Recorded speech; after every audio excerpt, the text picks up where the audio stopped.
Taste the Daily. Mettur அணையிலிருந்து வீணாக கடலில் கலக்கும் உபரி நீரை பயன்படுத்தும் வகையில் புதிய வாய்க்கால் அமைக்க வேண்டுமென சேலம் மாவட்ட ஆட்சியரிடம் கோரிக்கை விடுக்கப்பட்டது.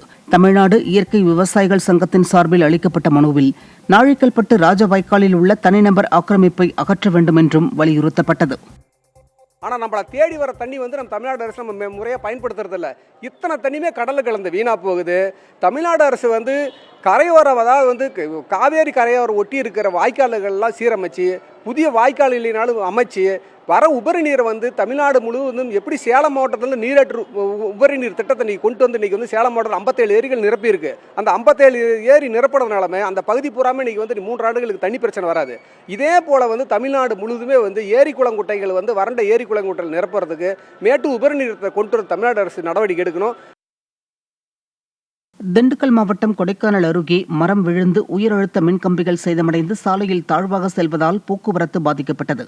தொடர் மழை காரணமாக தாண்டிக்குடியில் மரம் முறிந்து மின்கம்பம் மீது விழுந்ததில் உயரழுத்த மின்கம்பிகள் சாலையில் தாழ்வாக செல்கிறது.